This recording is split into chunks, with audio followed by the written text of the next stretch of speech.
Inspiração, ato ou efeito de inspirar alguém a agir.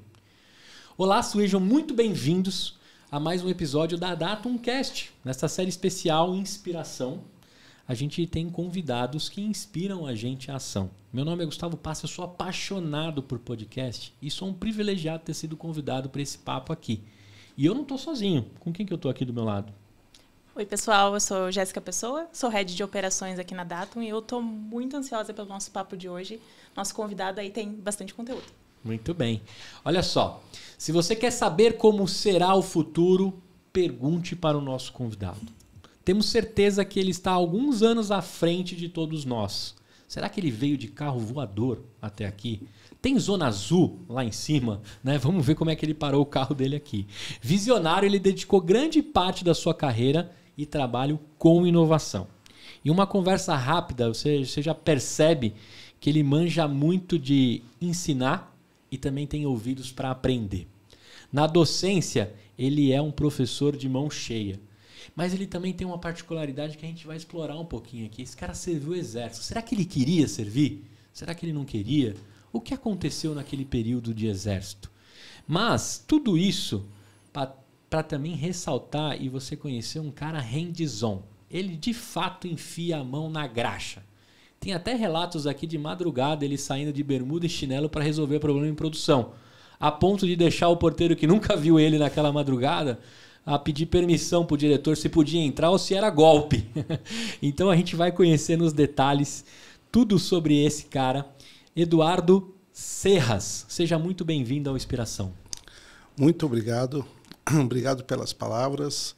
Estou aqui muito feliz, muito contente em estar aqui com vocês, Jéssica. E vamos nesse bate-papo. Vamos contar essa história completa. Vamos lá. Minha parceira, eu vou deixar você abrir esse episódio e você conduzir como você quiser. Em alguns momentos eu apareço. Faz de conta que eu nem existo. Beleza, tem várias perguntas, principalmente da trajetória de TI, mas vamos, antes da gente entrar em todo o teu conhecimento dentro do mercado de tecnologia, vamos voltar um pouquinho lá no início, passado. Você serviu no Exército, né? Por 4 anos. Como que foi esse período até você chegar no mercado de tecnologia? Me conta um pouquinho mais para o pessoal. Tá.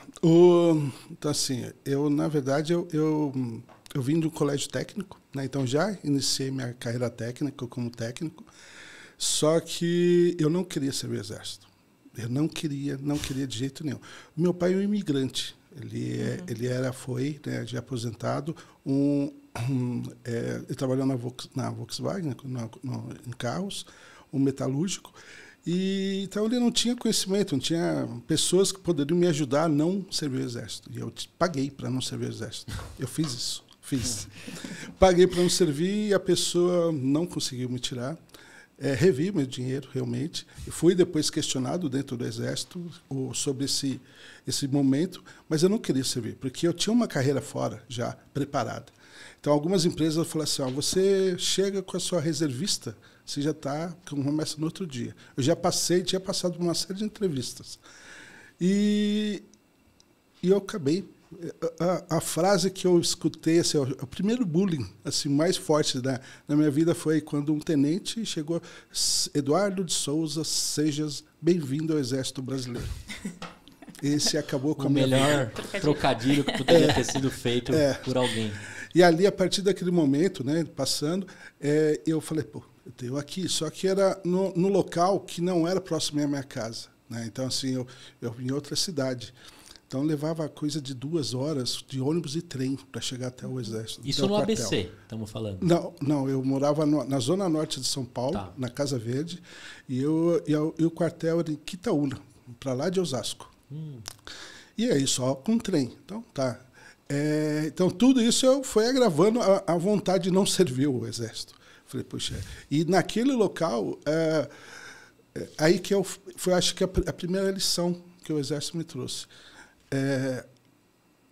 Você não tem preconceito, você não pode ter preconceito. Então, eu vinha de um colégio técnico, preparado para uma faculdade, já com um trabalho como técnico, garantido em 2, 3 empresas. Quando eu chego naquele local, eles foram fazer as seleções, a seleção de escolaridade. Acho que eu e mais 3 pessoas tinham ensino médio, ou colegial na época. O resto não tinha nada. Não tinha, ou só o Fundamental 2, que era o primário, ginásio ali, mas nada. Era um cenário ali, né? Isso, Uma baixa escolaridade, isso, quem também isso. E aí eu fiquei pensando, o que eu estou fazendo aqui? E aí a pessoa mandava sentar, levantar, deitar, e eu falei assim, pô, mas parece um cachorro. Né? E aquilo me incomodava muito, né? Eu falei, não, calma aí, eu tenho que... Só que, assim, eu acho que as pessoas vêm na hora certa. Um sargento, eu acho, ele chegou para mim, olha, você quer sair na primeira baixa? Sim. Então, fique tranquilo, tire essa sua revolta e comece a participar. Isso aqui passa rápido. Seja tranquilo. Curte o momento. E aí ele falou assim, ó, garanti, vai fazer o curso de cabo. Você vai passar. Tá bom, só que ele me avisou que eu tinha que ralar demais. Fisicamente, você rala muito, né? E foi aí que eu fui. Falei, vou fazer. Fiz, passei um curso, fui o primeiro colocado no curso, já começa ali. Mas ali eu consegui entender as pessoas. Ver que aquele cara que tinha baixa escolaridade, ele não era pior que eu, ou nem era melhor que eu, mas era meu parceiro. Era um amigo meu. Então, assim, ele fazia coisa por mim que talvez outras pessoas não fizessem por mim. E aquilo começou a mudar minha cabeça. Eu falei, pô, calma aí. Aqui tem uma mensagem, aqui tem um contexto. Então, se eu ficasse na revolta, eu não conseguia enxergar esse contexto que a vida estava me colocando, né? Revolta na verdade. É individualismo. Isso, porque eu falei, não, eu não vou falar com esse cara, o cara não sabe nem se comunicar, nem falar direito. Eu falei, não, então eu vou. Mas não, eu trouxe as pessoas, eu comecei a participar, comecei a entender a vida deles, assim, eles também entendiam a minha, porque eram amigos, são amigos, né?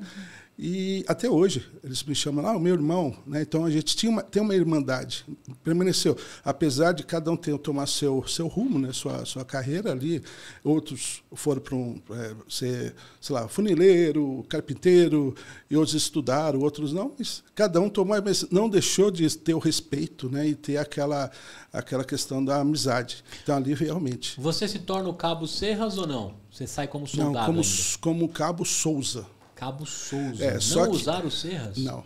Não usei os Serras em nenhum momento. E aí, quando eu estava completando um ano, não sei eu sei por motivos, né? O motivo de a esquerda, o partido, né, de esquerda, estava começando a entrar muito forte em São Paulo, em Osasco, e aí eles adiaram a baixa por mais 6 meses. Então eu teria que ficar no Exército por mais 6 meses. Eu falei, poxa vida, sorte que eu tenho aqui. Mas eu vi como sorte. Falei, poxa vida, as pessoas aqui são boas, né? Então vamos lá. E aí um comandante falou assim, olha, para você não ficar aqui por nada, eu vou te mandar fazer um curso de sargento. Você quer? Eu falei, eu quero. Só que também não me avisaram que eu tinha que ralar mais ainda. Né? Ninguém avisa que é fácil. Ninguém avisou, né? Foram 6 meses em internato. Quando eu saí desse curso, eu não sabia quanto que era o passagem de ônibus. Eu nem sabia se existia pessoas no mundo, porque eu ficou 6 meses trancado. Te botaram num bunker. Dentro de uma... E lá só corria e as pessoas... O bullying é nada. Eu imagino, você arruma a sua cama, ele olha assim e fala assim, tá amassado esse colchão aqui. Ele desarruma tudo. Ele tira tudo do seu armário e fala assim, vai, arruma tudo você. Sabe, aquela coisa de tratar você, sim, mas é preparação. É disciplina. E aí você entende que existe uma preparação. E aí o quanto que você vai conseguir psicologicamente suportar uma condição aversa do que você está vivendo no dia a dia. Beleza. Aí passei por essa fase. Quando eu saí, eu tinha a oportunidade de falar, agora assim, você escolhe, ou você quer ir embora, ou você fica. Aí eu olhei para o mercado de trabalho, falei assim, poxa, meus amigos estão todos desempregados, procurando emprego, está difícil. Aqui eu tenho agora uma certa regalia, eu vou ser sargento, eu vou ter um salário muito bom. O cobertor ficou um pouco mais quentinho. Ficou quentinho, eu falei assim, eu vou ficar aqui dentro, eu vou ficar 2 anos. Aí você são militares temporários, né? Então eu fui sargento temporário por 2 anos. Depois de 4 anos você tem que prestar concurso para seguir, sim, né? Sim, carreira. Isso mesmo. E aí eu falei, bom, então eu fico aqui por esses 2 anos e eu vou fazer, tentar olhar para lá fora, o que eu vou fazer depois. Aí você tem esse tempo para analisar. E eu fui fazendo, né? Fui me desenvolvendo lá dentro. Aí fui chefe do posto rádio. Então, assim, eu já não trabalhava à noite, não trabalhava final de semana, então era o trabalho até às 5 da tarde. Falei, que beleza. E aí eu falei, bom, agora eu preciso aproveitar esse momento e começar a olhar para frente. E aí eu falei, não, eu vou ser engenheiro. Só que eu não avisei minha família sobre isso. Esse é um episódio bem interessante. Aí eu falei, bom, fiz cursinho porque eu precisava, porque eu já estava afastado da escola ali. Eu falei, vou fazer cursinho. Me preparei. Só que eu falei assim, bom, eu vou tentar a USP, vou tentar a universidade pública. Eu falei, poxa, mas se eu não passar, eu vou ter que esperar mais um ano. Não.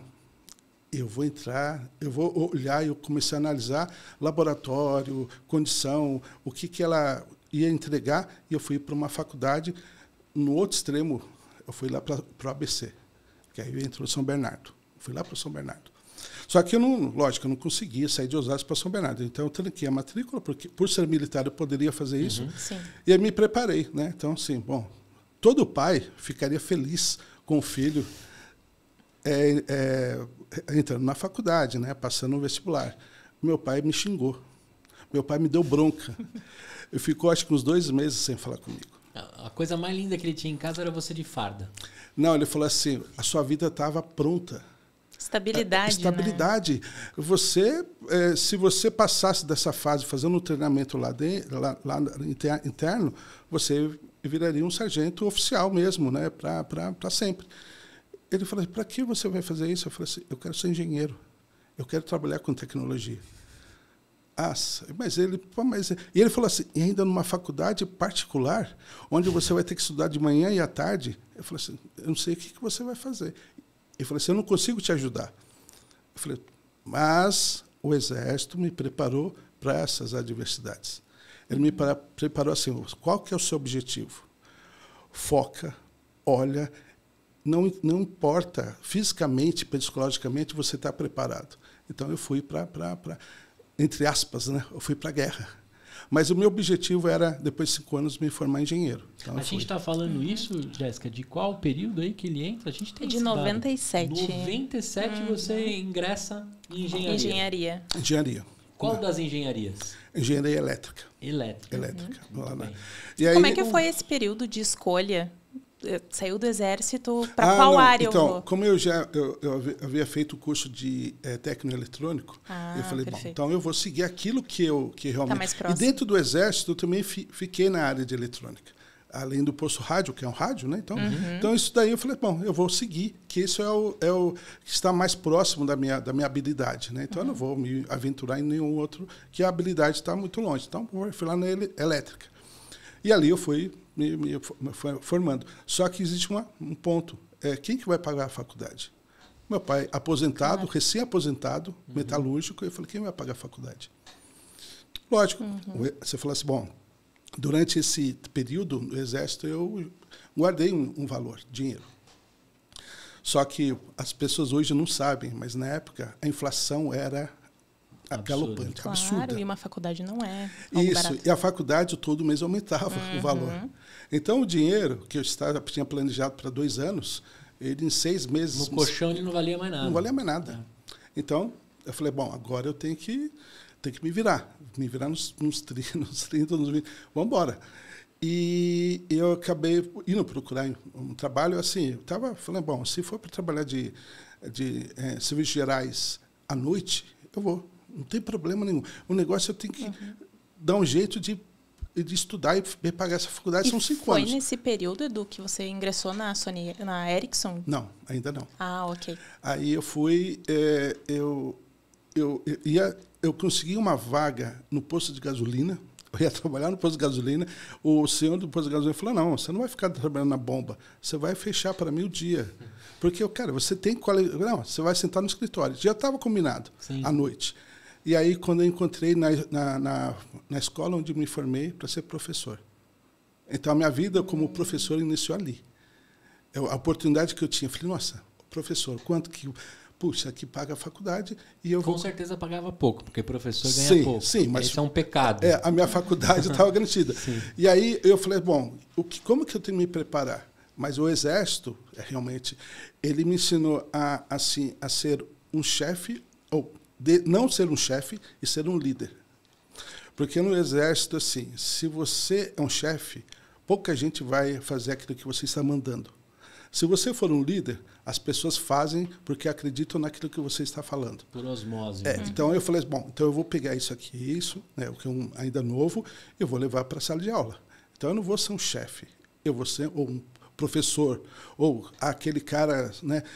Eu vou ser um líder, eu vou ter que explicar e as pessoas têm que acreditar em mim, né? Então eu vou ter que fazer isso. Lógico, me preparei, estudei, já estava na faculdade, né? Alguns. Por quanto tempo você fica? O quê? Como professora? Não, até hoje. Até hoje. Mas você desde então nunca deixou a sala de aula? Eu por períodos. Aí eu, por exemplo, já tem mais de 6 meses, quase um ano que eu não peguei nenhuma turma, por opção minha mesmo. Eu falei, não vou. Então, tem um período que eu paro, volto, me preparo um pouco em alguma coisa, já miro uma disciplina e já vou lá e me candidato. Aquela disciplina normalmente dá certo. E aí tem um momento que ele entra numa grande corporação, que você comentou agora. Sim. Quando é isso? Logo que eu saí da faculdade. Eu acabei a faculdade, terminei a graduação. Eu cheguei, porque meu trabalho foi uma iniciação científica, acabou sendo, e me chamaram para trabalhar numa outra empresa. Só que essa empresa era uma sala, e o cara tinha me oferecido eu não sabia nem o que era isso. Falou, você vai trabalhar como PJ. Eu falei, tá bom, o que é isso?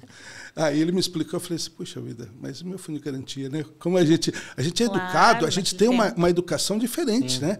Isso aí depois Aí eu falei, não, tá bom. Só que eu não fiquei, acho que nem 6 meses. Aí me chamaram na Ericsson. Que você ficou 10 anos, né? Fiquei mais de 10 anos. Mais de 10 anos. A Ericsson da Marginal já? Ali? Isso, era na Marginal, né? Isso, agora ela fica mais para frente ali em Pirituba, né? Isso. Lá da Anhanguera. Isso, que agora ali é o Magazine Luiza, onde era o... E é outra empresa, completamente da que você trabalhou, né? Sim. Naquela época, totalmente voltada para a telefonia. Telefonia. Então, eu fui com esse viés de telefone, de telecom, né? E eu falei, bom, beleza, aqui eu vou ter que seguir. Eu estava muito focado, assim, eles mostravam para mim que a telefonia, hardware, né? Eu falei, bom, ótimo, né? Vamos lá.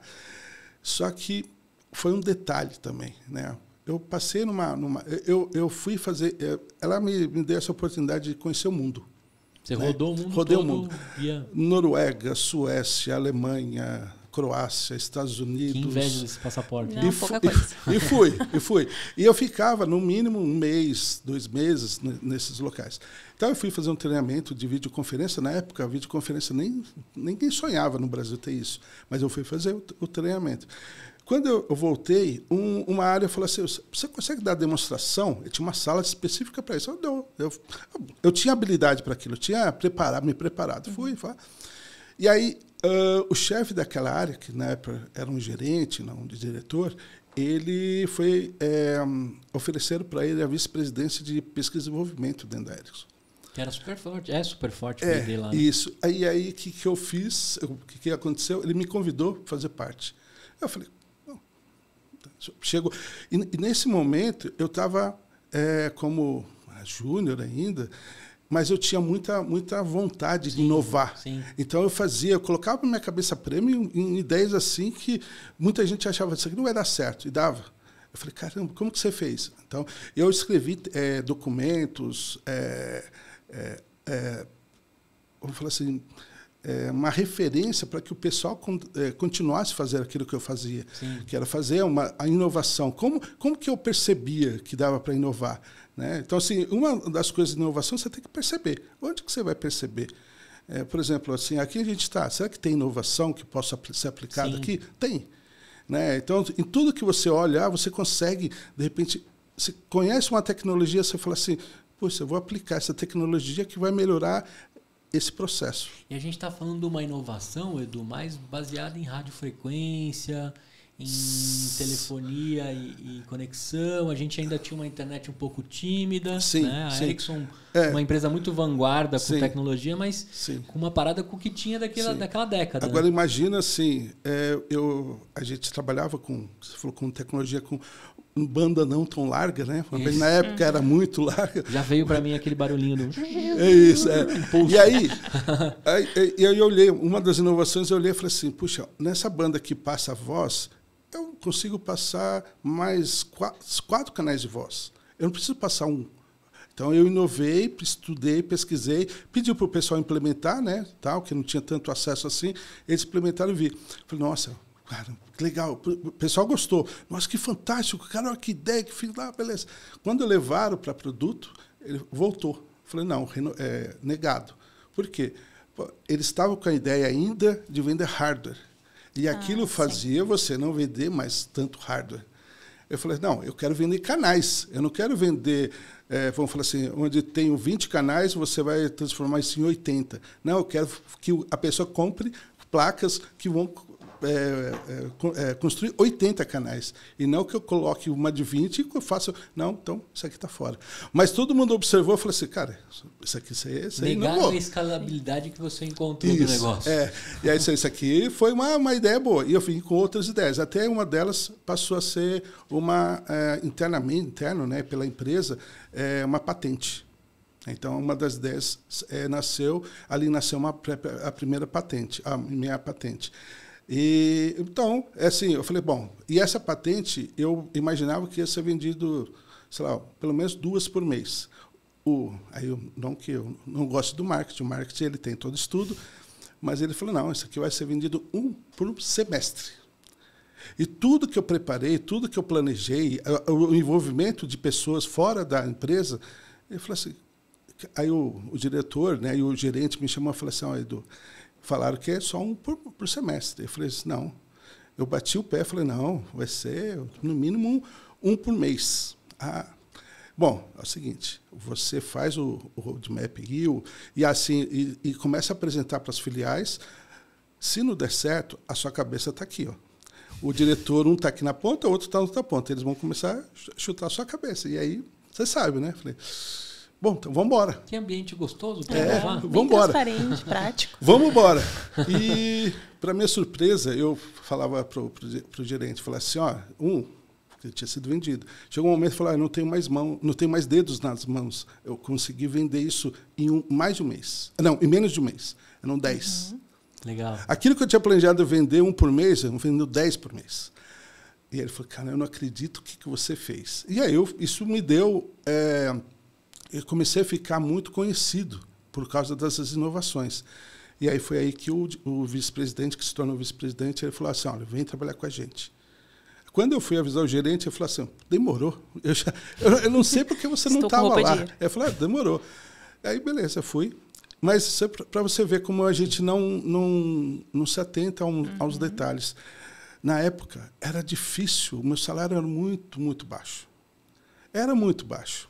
Você acha que estava equivalente a um analista, a um consultor? Como que é que eles tinham? A um estagiário. A um estagiário. Assim, como remuneração. Como remuneração, mas como responsabilidade? Não, como analista sênior, pleno, porque eu coloquei minha cabeça a prêmio mesmo. Quando eu realmente fui transferido, né, esse gerente me chamou e falou, está aqui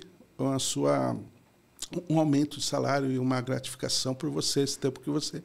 Eu fiquei todo feliz, né? Falei, beleza. Fui até o RH, minha moça olhou e falou, nossa, seu salário está muito baixo. Mas tudo bem. Aí eu falei, não, eu ganhei uma promoção, um aumento de salário. Ele falou, não, está baixo com esse aumento mesmo. Meu Deus. Eu falei, esse seu salário é o que o pessoal aqui nessa área paga para um estagiário. Eu estou muito mal. Mas eu falei assim, não, até hoje deu tudo certo, vamos seguir. E aí eu fui para essa área de pesquisa e inovação, só que foi muito, muito, muito engraçado que as pessoas que estavam conduzindo as entrevistas, né, porque era entrevista interna, eles me chamaram, tinham 3, 4 pessoas, e começaram a falar, eu falei, bom, você veio de que área, assim, tá. Aí um falou assim, cara, mas esse cara ele foi convidado pelo Fernando. Você é convidado dele? Então é o seguinte, a história é outra. Estou aqui, ó. Escolhe para onde você quer ir. Que legal. Aí foi aí que eu me senti, eu falei assim, puxa, calma aí, eu estou começando a ganhar... Isso é que ano, Edu? Isso, eu acho que foi 99, por aí. 99. Porque a gente ainda está perto de um bug do milênio. Sim, que rola, que eu participei. Que você participou. Ainda. E a gente ainda tem, bem tímido ainda, avanço com relação ao que a telefonia poderia disruptar na época. Sim. Né? O que acontece se a gente avançar esse tempo? Você fica quanto tempo na Ericsson?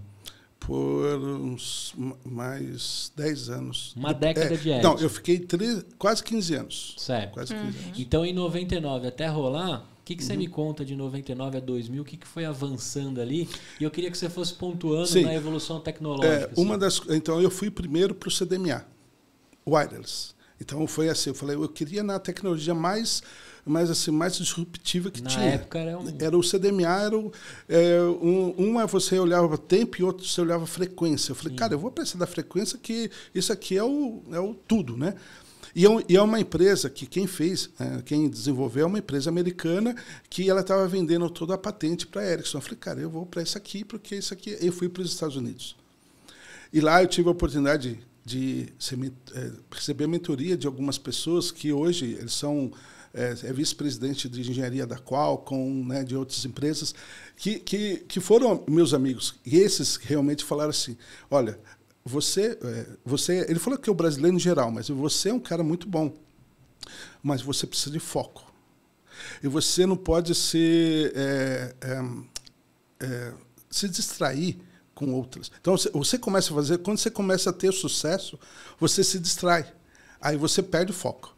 E aí depois, quando você retorna, você tem um trabalho para retornar. Então, é desperdício de energia. Então, continua. E aí eu peguei muito esse ensinamento, ele forçou muito isso comigo. E eu falei, pô, isso aqui me deu assim. E eu consegui ver dentro da empresa as pessoas inovando tecnologia. Eu falei, caramba, isso aqui é pura inovação. Eu não via, eu falei, quando é que isso vai sair lá fora? Mas mais dentro de hardware ainda, né? Isso, em comunicação, né? Tanto que depois de um tempo, né, pulando, eu fui para trabalhar com assembler. Né? Então, eu fiquei trabalhando por volta de 5 anos em desenvolvimento de baixo nível mesmo. Né? Por quê? Porque tudo era muito monolito. Né? Então, a correção que você precisava fazer, porque era muito caro você fazer um build no sistema inteiro. Então, eu falei assim, puxa, deu esse problema, deu aquele problema. Pô, vamos fazer um novo build. Alguém tem que inserir uma correção lá dentro. E essa correção tem que ser via assembler. Então, assim, você tinha que... Você entrava na espinha dorsal do software. Isso mesmo. E aí você dependia de recursos extremos, assim, pequenos, para você conseguir corrigir algo de uma comunicação entre países. E sabe como que atualizava isso depois? Tinha que pegar um CD, não é? Levar para cada lugar. Deve ser por isso que ele viajou muito o mundo. Porque antigamente você tinha que pegar o CD, levar e atualizar cada um dos locais. Sim, da parada. Você fazia Cara, que doideira. E hoje é 2 cliques. E outra, né? Que eu falo muito para muita gente. Teste. Nossa, cara. O que a gente... Por exemplo, às vezes você resolvia algo com 3 linhas de código de assembly, mas aquilo passava pela revisão de 4 pessoas. Essas 4 pessoas olhavam para ver se você tinha feito o teste. Ele pegava aquele ambiente de teste que você falou que testou, ele tentava reproduzir aquilo que você falou, ele colocava correção e falava assim, beleza. Então, assim, era muito rigoroso. Mas mesmo assim dava problema em produção, não dava? Não, então, na manutenção não. Não? Porque a gente tinha um índice. Então, cada correção que você mandava e voltava, caía o índice da equipe toda. E você não queria fazer isso. Legal, já era medido. Já era medido, já. Então, assim, a eficiência da equipe media pelo quanto você conseguiu entregar. Deploy em produção com sucesso. E aquilo que você não retornou. Então, assim, a gente tinha muito cuidado mesmo para mexer. E, às vezes, chegava falhas, que a gente chama de falhas hot, né? Ou seja, uma falha muito grave. Então, assim, a gente já tinha um plano. A gente estancava isso em menos de 5 minutos, ou até 5 minutos, e era um padrão nosso, 5 minutos, e tinha 1 hora, 1 hora e meia para resolver. Então, assim, os 5 minutos você realmente, olha, não vai dar mais falha. Resolveu? Não. Agora a gente vai resolver, porque precisava voltar ao funcionamento normal. E aí a gente ia lá, olhava, tinha que reproduzir aquilo, forçava, reproduzir, beleza, qual que é a correção? Passa por todo mundo, mas era numa velocidade rápida, sobe, corrigiu, beleza. Às vezes você tinha uma correção, você falava assim, olha, precisa fazer um restart na central. Uma central trânsito entre um país europeu e outro. Nunca que ninguém ia dar restart. Ele falou, olha, vai ter que subir essa correção sem restart. Eu falei, vamos respirar, vamos preparar, e preparava o ambiente. Sabia que chamadas iam cair, algumas iam, mas a maioria ia passar já com a correção. Então, assim, tinha uma pressão muito, muito grande. Agora, muito grande. a Ericsson, ela começa a se posicionar mais como uma empresa de software e menos de hardware. Você acompanhou essa virada? Foi essa aí que eu falei que eu estava numa área e tinha um estudo, né, slides assim, num painel, e estava dizendo que a Ericsson iria investir menos em hardware e mais em software. Quando eu li aquilo, eu falei assim, bom, eu preciso ir para esse software, porque hardware, eu vou ter meus dias estão contados aqui. E aí que eu fui, você acha que eu fui fazer graduação? Eu fui fazer mestrado em engenharia de software. Muito bom. Eu fui fazer e falei, não, vou meter as caras já lá na ponta, né? E esse foi também uma virada para mim, que eu acabei, me habilitou a ser um professor de graduação. Sim. Né? Então foi legal. aí que entrou. Eu ia perguntar até para minha co-host aqui, Jéssica, você já viu um celular da Ericsson? Já. Qual que é a sua idade, que me perdoe a indelicadeza? Eu tenho 29. 29 anos. A gente está falando Depois teve uma junção Sony-Ericsson. Sony-Ericsson, isso mesmo. Que foi um grande... Sim. Eram os celulares mais populares, assim, dos amigos. Eu não tinha, mas eu queria. Mas aí você já não estava mais lá, né? Sony-Ericsson, sim. Sony-Ericsson você ainda estava. Inclusive, o vice-presidente, que eles ficavam numa área do lado, antes de eu ir realmente definitivo para esse desenvolvimento, para onde foi, né, que é em Indaiatuba, eu tinha um celular da Gradiente, Nokia Gradiente. E é o que eu tinha. Você tinha um tijolo. Eu também fazia ligações. Isso, mas é o que eu tinha para comprar, porque a Ericsson era muito, muito concorrida. Então, beleza, comprei, peguei. Ele viu aquele celular, ele me chamou. Eu falei assim, isso aqui você não pode usar aqui dentro. Eu falei, é o que eu tenho. Ele falou assim, chamou o gerente de adoção, de alguma coisa ali, sei lá, não lembro na época. Ele falou assim, troca o celular dele.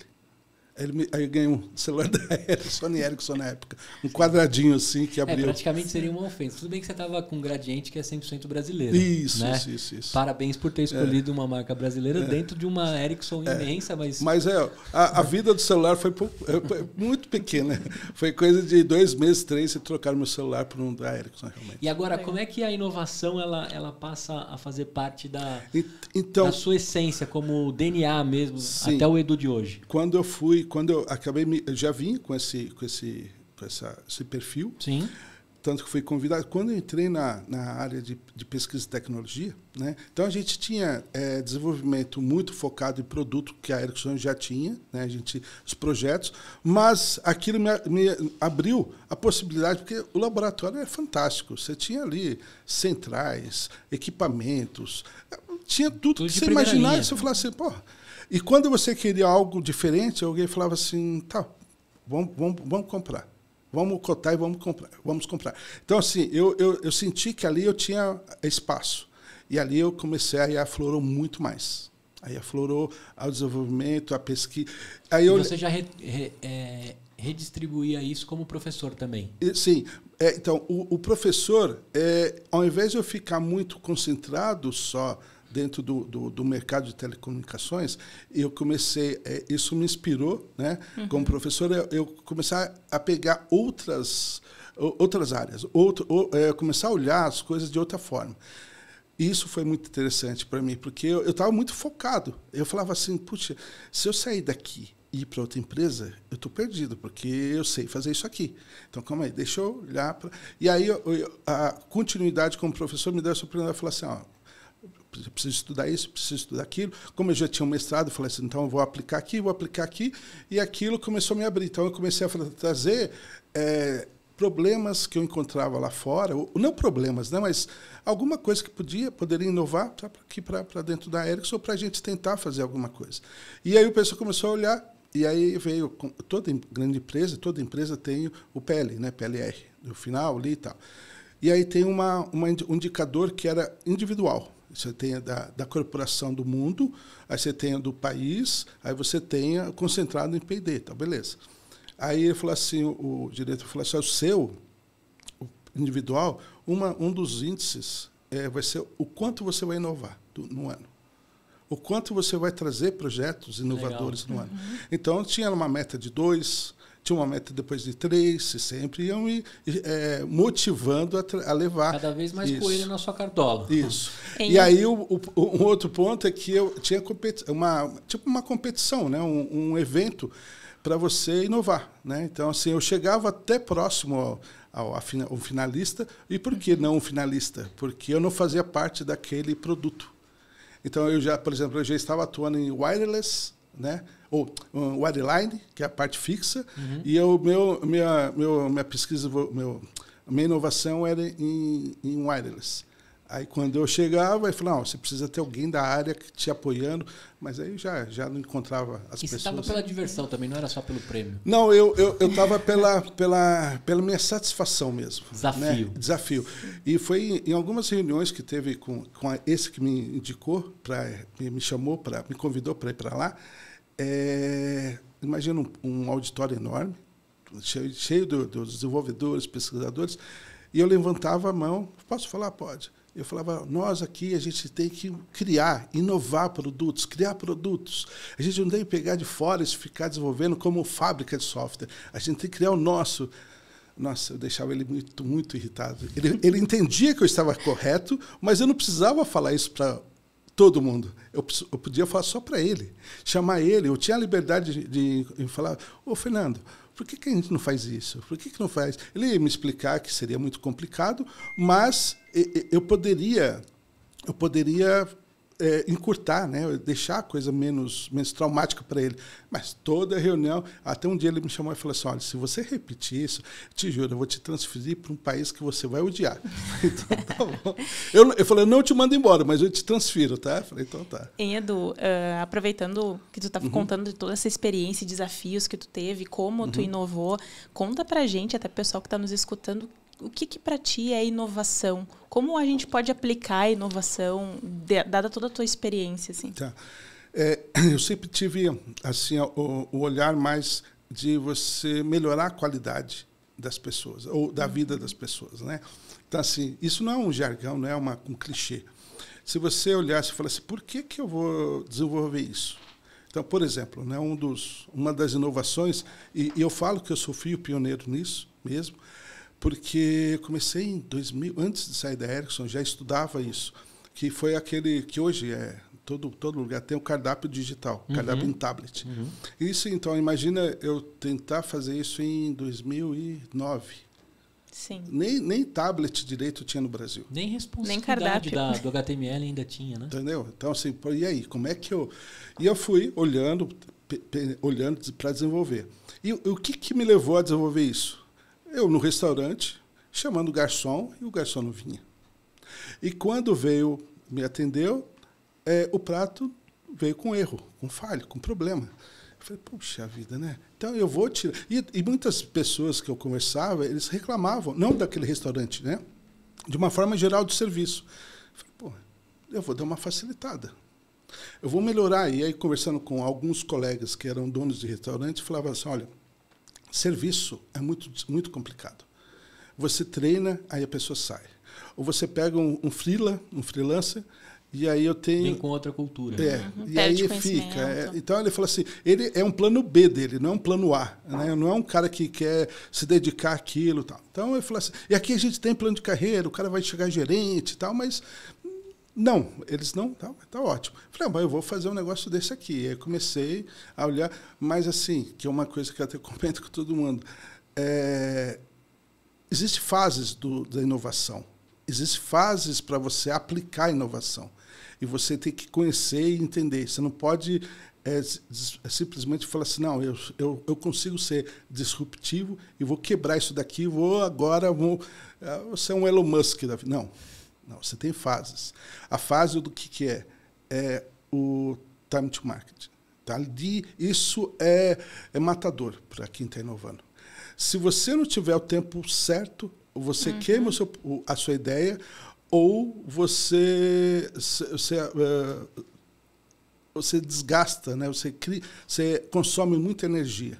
E aí chega um momento onde você deveria realmente estar ganhando e estar colocando, você já está cansado, já está desgastado. Esse cardápio, a gente está falando de 11 anos atrás, que ele depois teve um protagonismo imenso com relação à pandemia e a força que ele teve mediante a deixar as pessoas cada vez mais distantes para não ter contaminação e etc. Em 2020, praticamente, o QR Code e o cardápio explode. Então, o cardápio em tablet, se eu tivesse na pandemia com ele, eu tinha praticamente falido. Por quê? Porque ninguém ia mais a restaurantes.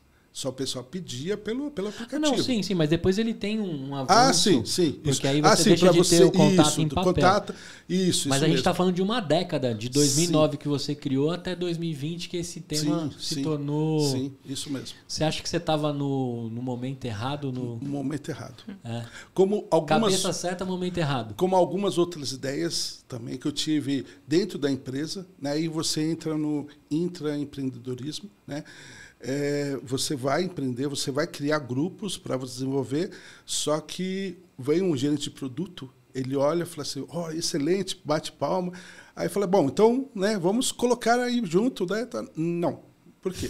Não é o momento. Aquilo mata. Sim.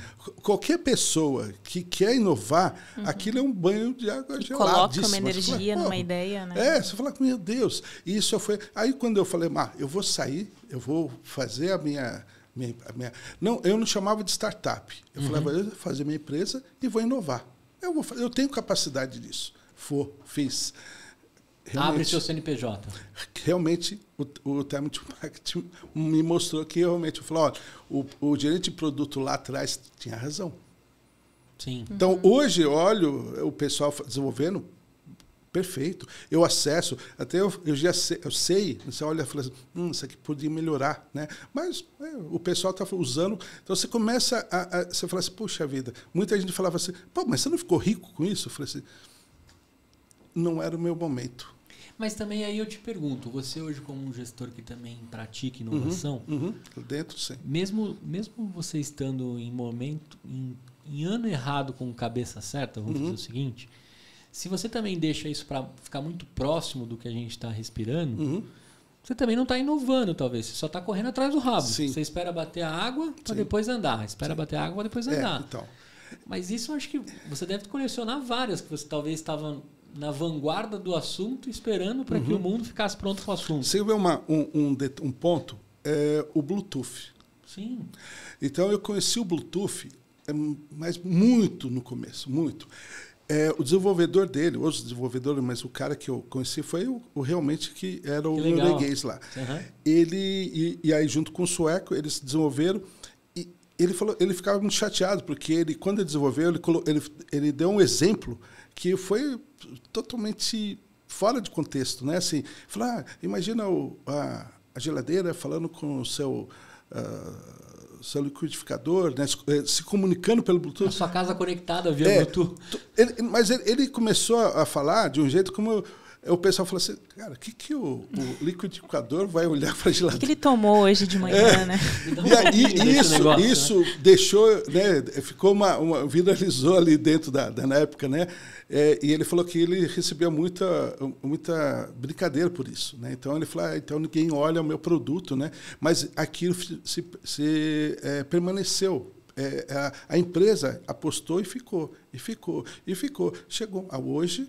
O Bluetooth ele é residente do celular, né? Entendeu? É residente do celular. Então, eu fiquei olhando e falei assim, puxa, né? E aí, quando eu vim para o Brasil, eu voltei, né? Numa dessas viagens, voltei pensando no Bluetooth, criei um projeto com Bluetooth.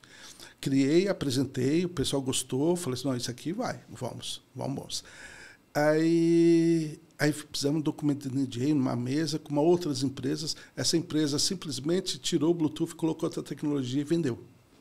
Ótimo. Então eu falei assim, bom, entendeu? Tipo assim, aquilo que eu pensei, mas eu falei assim, sempre tenha.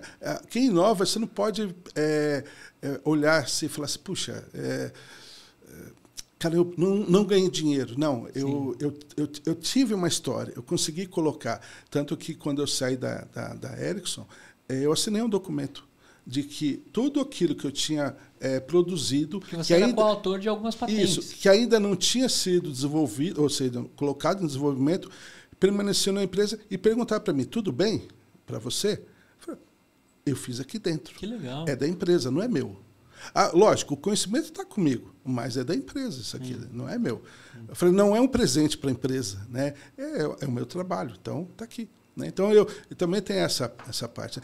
Lógico, muita gente fala assim, pô, mas você podia ganhar dinheiro.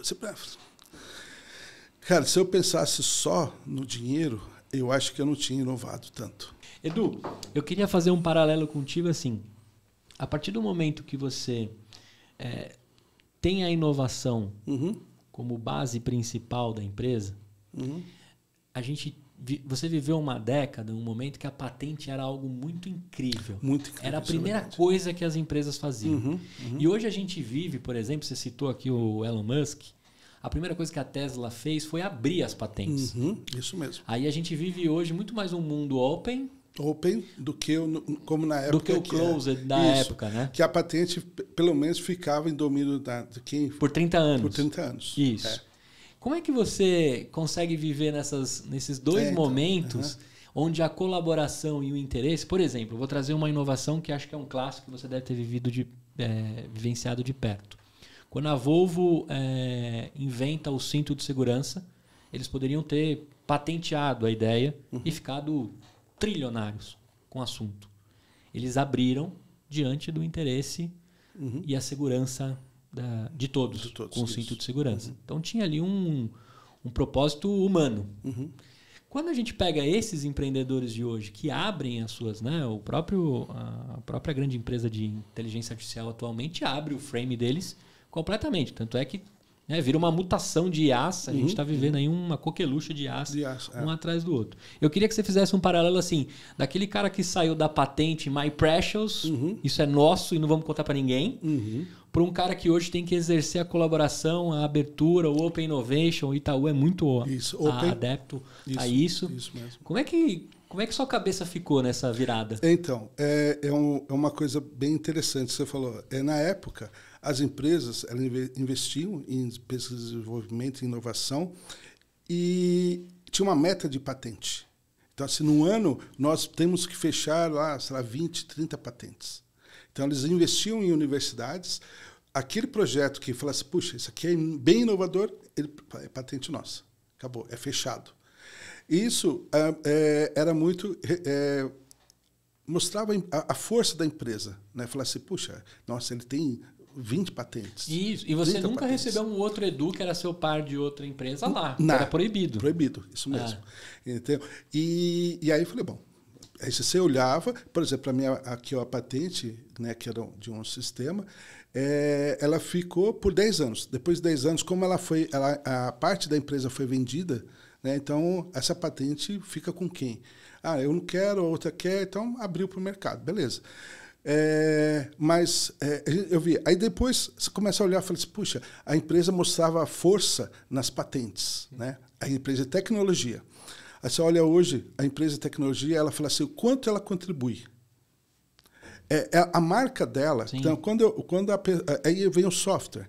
Fala assim, quando você desenvolve algo e você coloca no mercado de forma aberta, as pessoas de tecnologia olham aquela empresa e falam, nossa, essa empresa pioneira. É pioneira, muito excelente. Pois eles são desapegados. Não, então, tá tão no normal que você fala assim, puxa vida, nossa, na patente, ninguém sabia quanto ela tinha, o que ela tinha feito, o que tinha na patente, porque era fechado, você só abria o título e uma descrição, mais nada. Você fala assim, bom, tudo bem, mas e aí? O que traz de benefício para o mundo? Então, muita patente ficou e não trouxe, ou foi utilizado pouca coisa. E aí eu via muito isso. Eu falava assim, eu vou desenvolver inovação de tecnologia aplicada. Tecnologia que era pouco aplicada, eu vou desenvolver alguma coisa aplicando aquela tecnologia. Porque eu falei assim, pô, não adianta você ter patente, você tem que aplicar ela. E aí depois você realmente abrir para outros, né? Porque eu falei assim, mesmo no interno, você não tinha acesso ao core, você tinha acesso a algumas APIs ou uma chamada ali. Você fala, puxa, mas eu queria ter mais acesso, mas não, era fechado. E aí quando você vai começa a tomar o corpo, o open source, isso vai incomodando ali as empresas da patente. Eu falei, não, então eu preciso entrar no open source. Por quê? Porque eu preciso deixar minha marca como uma empresa de tecnologia. Porque patente mais, isso aqui já era. Isso aqui. E aí você vê as grandes empresas criando e falou assim, está aqui o mundo. E você está numa baita empresa que pratica isso. Isso. Foi uma das precursoras a apoiar o Open Banking, né?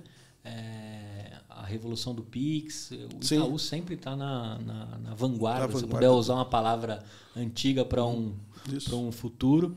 Mas até você chegar nesse Itaú, você teve que voltar uns passinhos para trás, né? Você decidiu começar nessa Itaú que você tem hoje, consegue falar com liberdade de tudo que é open, mas você teve que voltar uns passos atrás para seguir lá. Sim. Então, assim, quando eu estava antes do Itaú, eu trabalhava numa empresa, então assim, eu trabalhava na Ericsson, cansei, eu queria sair porque assim, a minha cabeça estava muito bits bytes. Eu estava muito bits bytes. 0 e 1. Eu falava bom dia para alguém, eu transformava aquilo em hexadecimal. Para que eu colocasse isso numa fluxo, eu falasse, sabe, a cabeça já funcionava como um computador. Eu falei, nossa, eu preciso sair, porque eu vou ficar um cara muito chato. Eu vou ficar um cara pouco... uma pessoa com pouca expressão, né? Então, aí eu falei, eu vou trabalhar com pós-vendas, pré-vendas, né? Coisa que o pessoal ganha grana e vai em eventos. Eu falei, pô, eu quero isso daqui, mas nunca consegui entrar, né? Então, tudo bem.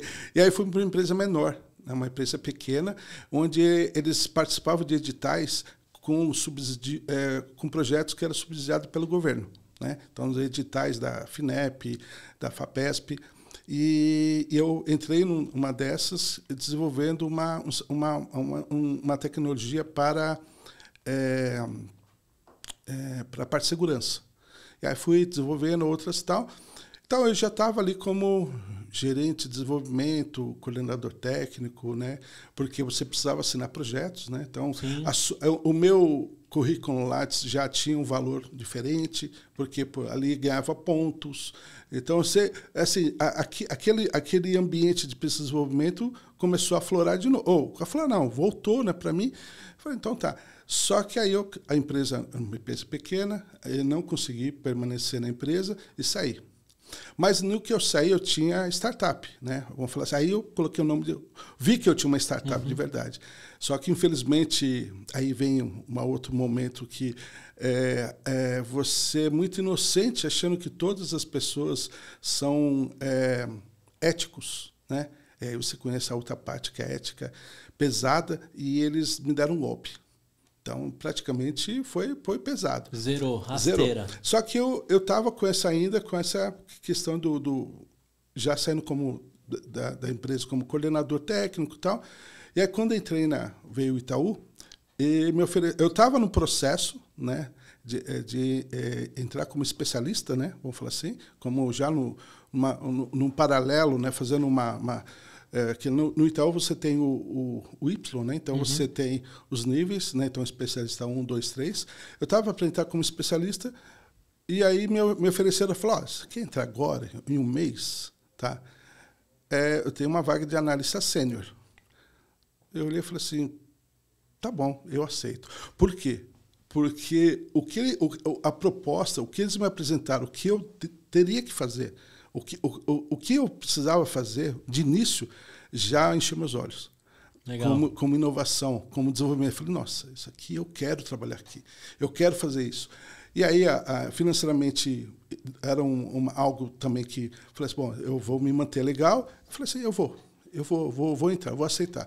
Aí eu realmente dei 2 passos atrás, entrei como analista sênior, mas a liberdade que eu tinha como analista sênior foi muito, muito bom para mostrar o potencial e desenvolver realmente.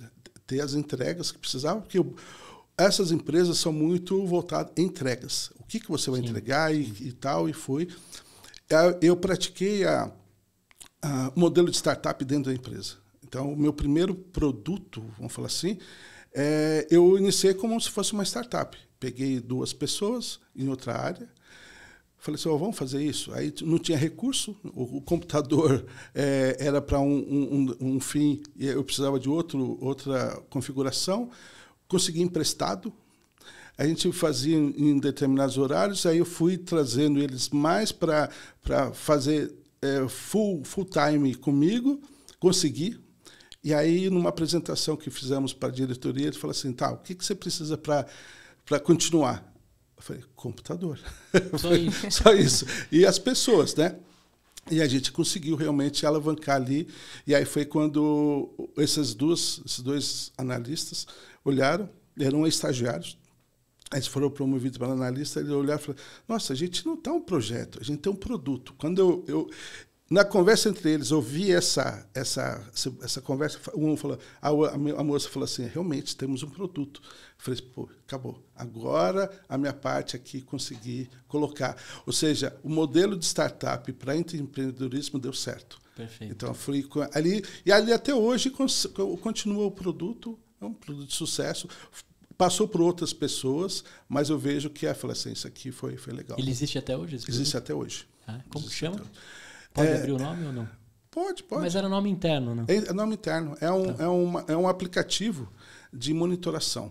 Então, praticamente, parte, não tudo do banco, né, mas parte do banco em termos de performance, você consegue ver via aplicativo. E alarma tudo por lá. A gente pensa assim, fala assim, poxa, o banco ele olha muito para o aplicativo, para a mídia digital, né, para o aplicativo, né, que é o Super App. Eu falei, por que não criar um Super App para a monitoração de algumas áreas do banco? Então, hoje ele tomou assim monitora várias áreas. A gente coleta várias métricas e vai colocando no aplicativo. Edu, em meio a toda a tua trajetória, a tua jornada e as mudanças que tu teve na tua carreira, algo que sempre permaneceu contigo foi a docência que tu já nos trouxe antes ali, teu papel como professor.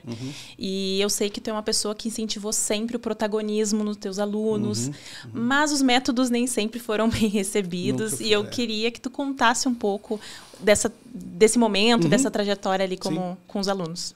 Essa também é uma questão de inovação, né? Legal. Então, você vê, eu entrei, né, como professor, que iniciei lá estava na faculdade, dando aula de matemática, né, para o ensino médio. Então, o método tradicional de ensino, né? Então, você, conteudista, você faz exercícios, você sobe naquele degrauzinho e fala e tal, e tal. Você domina, né? Aí passando, só que eu participava de algumas reuniões, algumas apresentações, onde falava assim, olha, o que se faz dentro da sala, um terço dos alunos absorve. Os outros 2 terços não. E desse 1 terço, 10% do que você fala vai ser absorvido. Então, você precisa ser mais... Assim, nós precisamos quebrar isso, melhorar isso. E eu fiquei pensando, nossa, é muito ruim, a performance é terrível. Eu me preparo todo, faço toda a grade lá, de que eles me passam, eu tenho que me preparar para se absorver 10% de um... Eu falei, nossa, muito ruim isso. Eu falei, não, eu vou mudar isso. E aí eu fui olhando como que poderia, né? O que eu gostaria como aluno. E aí algumas teorias, já estavam rondando, né? E aí, como o professor tinha acesso a alguns livros, né? Alguns artigos, algumas pessoas que, né, escreviam, e eu falei, poxa, calma aí. Aí, quando eu fui para os Estados Unidos e para a Europa, algumas universidades também tinham isso. Eram poucas horas dentro de sala de aula e muitas horas de estudo. Então, o aluno estava preparado para estudar e não para ficar assistindo aula.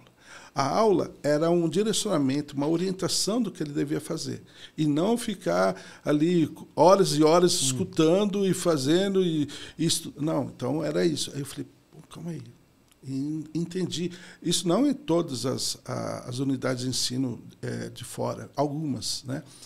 Eu falei, poxa, eu acho que é legal. Então eu vou tentar trazer isso. Lógico, não tentar trazer para o Brasil, mas eu vou aplicar isso nas minhas aulas. Né? Um pedacinho como professor, aqui dele vai ser do meu pelo modo. menos, isso não é muito bem visto, né?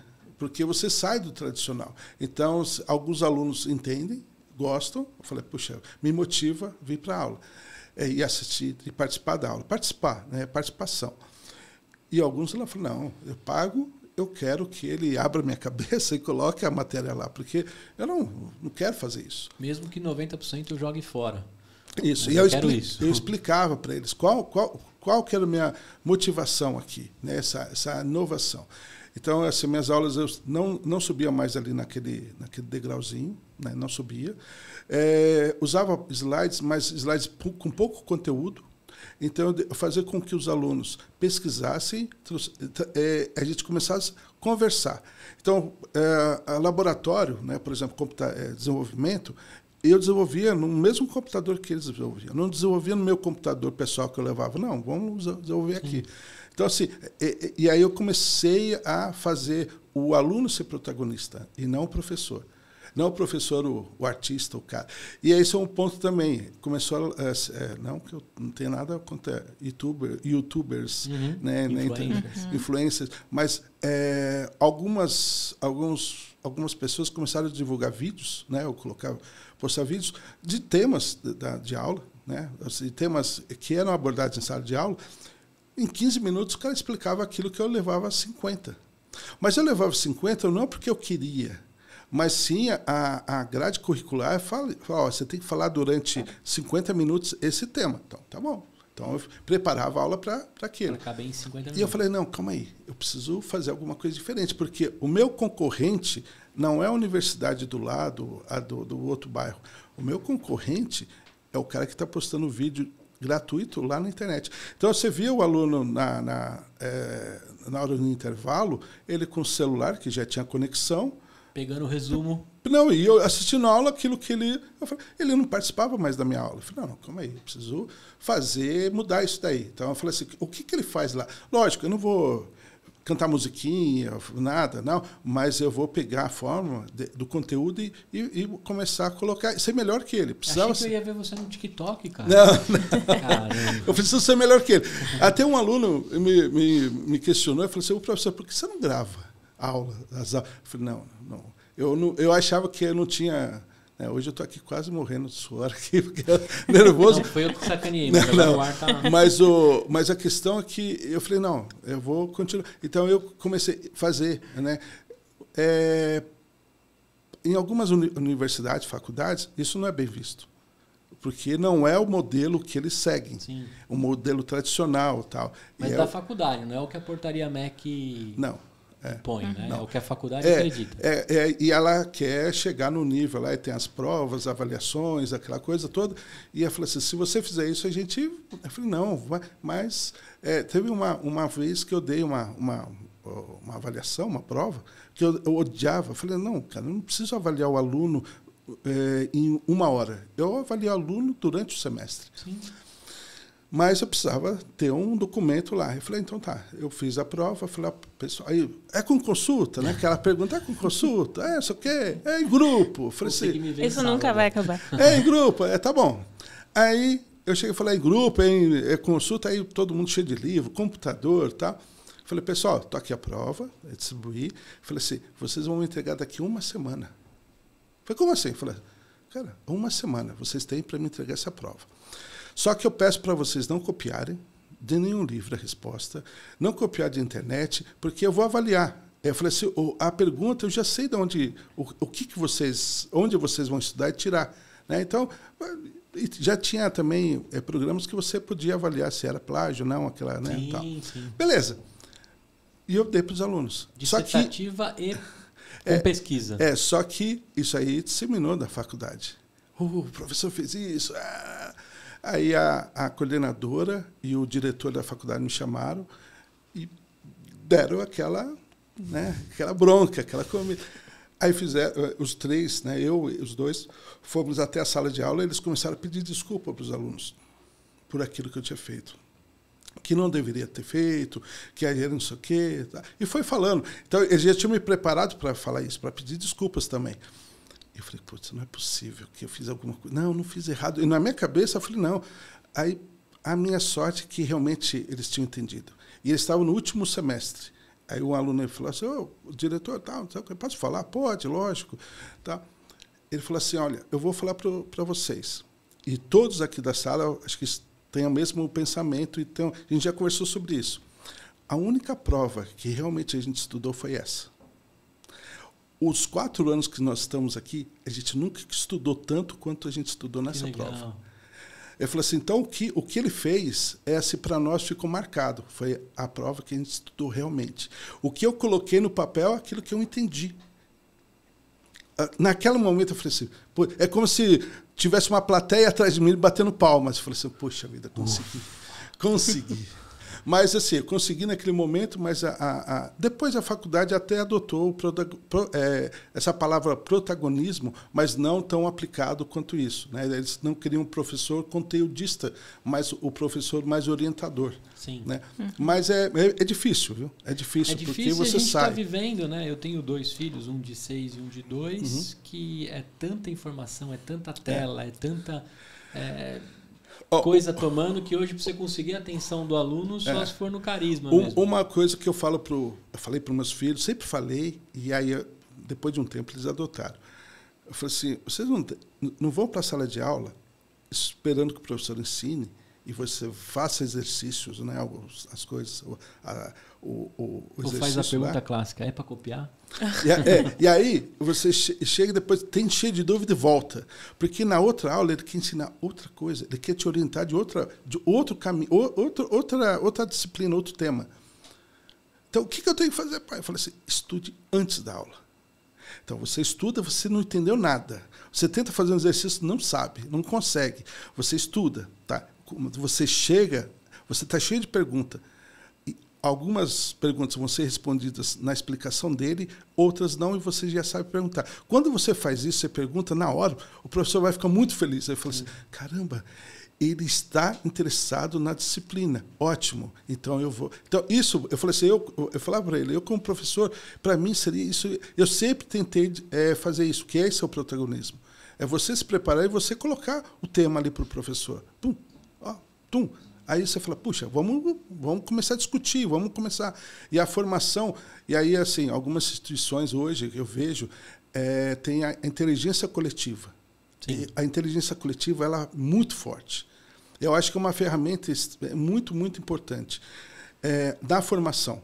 Então, assim, a Jéssica sabe, né? A gente tem um contato ali com uma instituição, que é a 42, São 42. Paulo, né? Uhum. A ECOLE, onde são voltadas a projetos, né, a desafios. E não tem professor. E como que eles acabam sendo profissionais de desenvolvimento de engenharia de software que eles são? Entre eles. Então, os desafios vão sendo... eles conseguem trazer ou completar o desafio, o projeto, entre eles. Então, assim, eles entram praticamente conhecendo pouco ou uns conhecendo muito, mas a conversa ali entre eles e a condução são eles. E aí esse é o protagonismo, assim, o maior protagonismo de alunos que tem a ECOLE. Agora você falando, desculpa rapidinho, Jéssica, mas você falando, e eu lembrei de um princípio de inovação que acho que você vai concordar comigo. Não há ninguém na sala mais inteligente que a sala toda. A sala toda. Esse é o lance, o princípio de inovação que eu aprendi. Agora você falando pelo sapato de professor, mais ainda. Isso. Porque, tu tem um lema, né, Edu, que tu faz com os teus padrinhos, o teu apadrinhamento com os jovens, né? Que é Vamos de Turma. Vamos de Turma. Esse é um dos pilares do Itaú. O Itaú tem lá assim, não sabemos de tudo, vamos de turma. E estamos olhando resultados. Então, a gente quer chegar a um resultado. Então, esse vamos de turma é uma inteligência coletiva. Sim. É o princípio de inteligência coletiva. Porque, assim, você unindo, mesmo que você não saiba nada, quando chegar no final daquele desafio, ou daquele projeto, ou daquela atividade, você vai ter um conhecimento ser mínimo, mas você vai ter um conhecimento. Então, isso é excelente. Cara, eu queria aproveitar esse momento, professor, agradecer você e todos os mestres. Eu queria ter valorizado muito mais os meus professores. Eu acho que a gente tem que valorizar cada vez mais os professores. Atualmente é uma tarefa muito difícil educar. diante do que a gente está e ver o seu coração e você falando, não sei se você percebeu, mas você mudou até o seu ritmo quando a gente entrou no Educador. Dá para perceber quanto você é apaixonado por isso. Então, obrigado em nome de todos os seus alunos e todas as pessoas, porque de verdade, ser professor no país que a gente está é muito difícil. E tem que amar mesmo. Eu não consigo ver outra profissão de amor, né? Porque remuneração a gente sabe que ainda está difícil. Mesmo em graduação. Né? Outra, assim, dentro do Itaú, esse vamos de turma, né? Então, assim, existe a contribuição e o compartilhamento. Perfeito. Que está envolvido o open source, o inner source. Então, você tem que ajudar a compartilhar, fazer por onde e tal.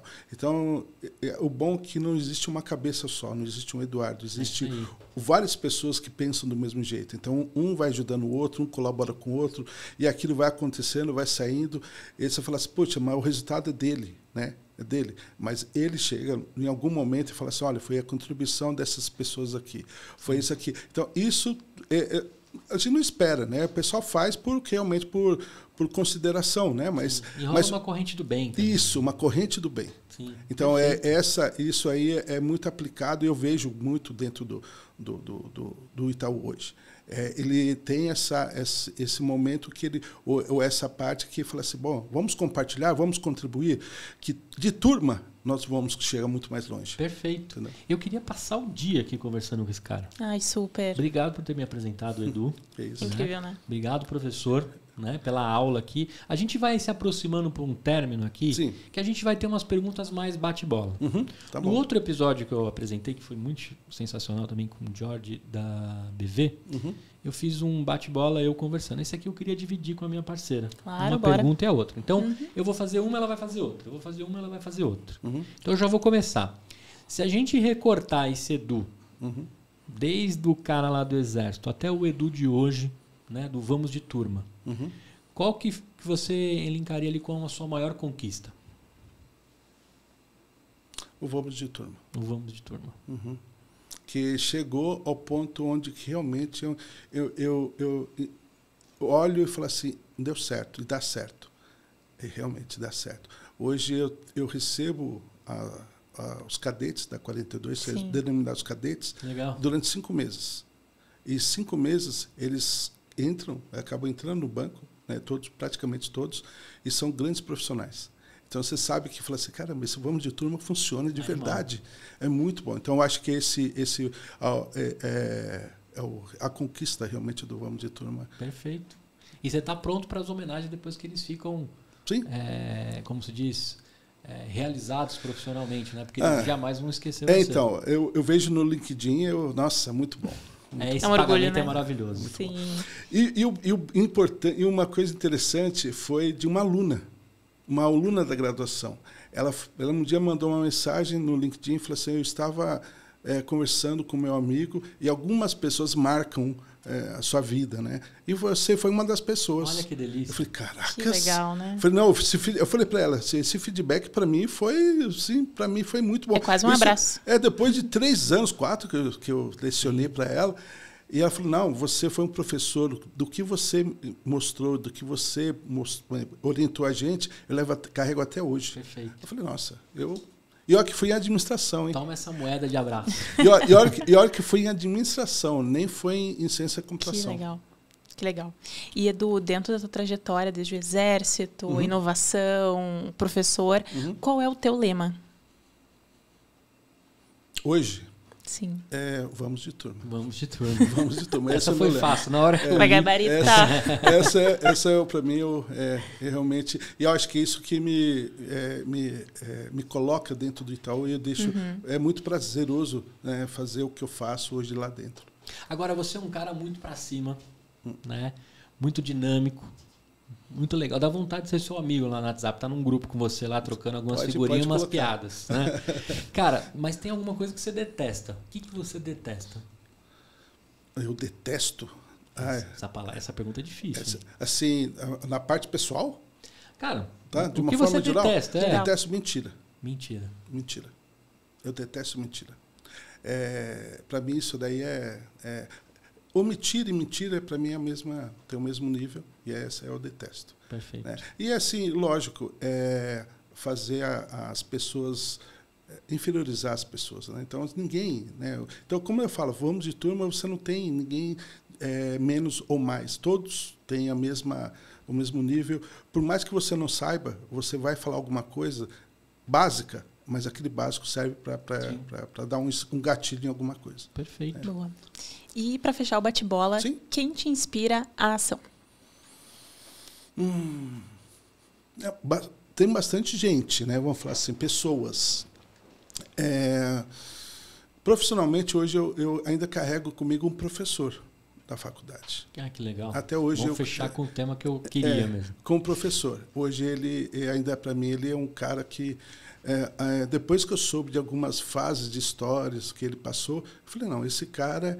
Apesar de todo mundo odiar ele, porque é difícil alguém gostar de professor, né? Vou falar assim. Mas depois que eu saí da faculdade, eu falei, não, esse cara é minha inspiração. É lógico, tem meu pai, que foi um metalúrgico, que é uma pessoa extremamente inteligente e assim lúcida. E, cara, assim, algo que realmente inspira. E tem minha esposa, meus filhos, né? Mas, assim, profissionalmente, esse professor, e eu até falo que ele é assim, não que eu faço algo por ele, né? Mas eu falo assim, o que ele ensinou, né? E realmente essa parte de inovação, eu acho que começou tudo ali, né? Você fala assim, puxa, ali que me deu esse gatilho de tentar fazer as coisas diferentes. Como ele chama? Professor Maia. Eu não sei o sobrenome dele. Só para a gente colocar aqui que ele é a grande referência. E aí, minha parceira, o que você achou dessa gravação aqui? Não dá vontade de terminar, dá vontade. Né? Dava para ficar por horas. Por horas e horas e horas. Eu vou fazer o seguinte, ó. Eu vou pedir para você fazer um encerramento agradecendo quem você quiser. Sim. Em seguida, eu vou pedir para você, minha parceira, fazer o fechamento desse podcast. Porque eu não sei se eu tô aqui amanhã. Perfeito. Na verdade, gravando o podcast. Ok. Nossa, agora estava tão bem, terminar tão bad. Mas talvez eu não esteja nessa próxima gravação. Okay. Mas eu sei que você está gravando vários. E aí você fecha do modelo que você quiser. Tá bom. Beleza? Beleza. Edu, agradecer em nome de todo mundo que ficou com a gente até aqui. Curtindo você no carro, lavando louça, na academia, andando de bicicleta. O podcast permite isso. Não necessariamente tem que abrir só o YouTube. Estamos também no Spotify e principais plataformas. Mas principalmente agradecer pela sua doação. Ensinar é doar. Né? Então eu sei que você é um grande professor em casa, você é um grande professor no Itaú, você é um grande professor quando você está em portas e universidades se doando. Né? Doar hoje em dia é um ato de muito amor. E o professor tem isso na essência. Então, agradecer você. E deixa seu recado para todo mundo olhando naquela câmera ali, ó. Para quem você quiser, quem vier na sua cabeça, aqui não tem roteiro. Bom, eu primeiramente agradeço assim, por estar aqui, né, vamos falar assim, para colaborar toda essa fase, vocês falam, desde o quarto do Exército, mas na verdade antes do Exército, né, até hoje guardo ali, a gente brincou do diploma, eu tenho diploma do meu prézinho. Legal. E eu encontrei a pessoa que possibilitou. Então eu falo assim, até falei para ela, tudo começou aqui, né? Tudo começou ali. Então assim eu até falo assim, por muito tempo eu falei assim, o que eu fazia como professor, muita gente falou, mas você precisa. Eu falei assim, eu faço como agradecimento à sociedade. A sociedade, assim, desde quando eu comecei a estudar, eu sempre fui um bolsista. Eu nunca estudei, assim, meu pai não tinha condições de pagar. Mas ele fazia por onde... Não que não tinha condições, talvez até teria condições, mas teria que tirar de algum lugar, né? E eu fui bolsista, né? Durante esse período, só na fase de ensino médio que eu fui na escola técnica, que era pública, mas aí depois na faculdade também eu fui bolsista. Né? Então, durante algum tempo eu tentei por mérito, e aí depois eu não consegui o 100%, consegui 60%, ficou para 80%, aí eu fechei em 90% de bolsa. Para mim foi assim, não uma contribuição, eu acho que foi mais uma, falou assim, a gente acredita em você. Quando você dá uma bolsa de incentivo, você fala, eu estou acreditando em você. Então eu agradeço isso. A minha família, né, minha esposa, nem falar, porque desde o início, né, então ela me conheceu como estagiário. falei assim, poxa vida, será que eu... Ela tinha investido na planta, cara. É isso que eu ia falar. ela investiu na planta. E aí eu falei assim, poxa vida, a gente tem hoje 2 filhos assim, fantásticos, e eles são formados, estão se formando, ela está se formando, minha filha fez intercâmbio fora do país, através de um edital, né, da faculdade pública. Então, assim, são coisas que você entende e você fala assim, lógico, eu não sou sozinho, eu tenho pessoas do meu lado, e assim, ao meu lado, e talvez à frente de mim, a minha esposa. Né? Então ela fala, puxa aqui. Hoje, até semana passada, a gente falou assim, Eduardo, você tem que destravar agora. Ou seja, ela me incentivando a inovar, me incentivando a fazer, vamos criar alguma coisa diferente? Então, assim, por mais que ela, tecnicamente, ela sabe, ela conhece, ela pode até, porque ela é usuária, né? Usuária de tecnologia, mas ela falou essa palavra, assim, destrava, você precisa destravar. Eu falei, nossa, caramba, isso aqui mexeu comigo agora. E isso é uma coisa bem interessante, porque poderia não fazer nada, né? Então a gente... Deixa um beijão aí e cita o nome deles para a gente registrar aqui. Márcia, a minha esposa, Pedro José, meu filho, PJ, e a Júlia, a Juju, que é a minha filha. Ela é de química. O PJ é de tecnologia, mas ela é química. E ela sempre ficou ali batendo. E ela sabe desenvolver. Por incrível que pareça, ela foi para química. Perfeito. Que legal. Então, fecha para nossa galera. Conta aí o que você quiser. O episódio é seu. Eu só fui contratado para fazer bagunça aqui só. Perfeito. Primeiramente, eu queria agradecer imensamente o Edu por ter topado participar. Foi incrível. Dava para a gente ter ficado por horas aqui conversando. E queria agradecer a nossa audiência, convidar para escutar outros podcasts também do programa Inspiração Datum, nosso Datumcast. No Spotify tem outras histórias também incríveis de inspiração. E eu acho que é isso. Muito bem. Vejo você no próximo. Até a próxima. Até mais. Tchau. Naquela câmera ali, vamos dando tchau todo mundo aqui. Muito brinde. Um brinde, isso. Um brinde. Viva os professores. Viva. Obrigado, Datum. Obrigado. Muito bem.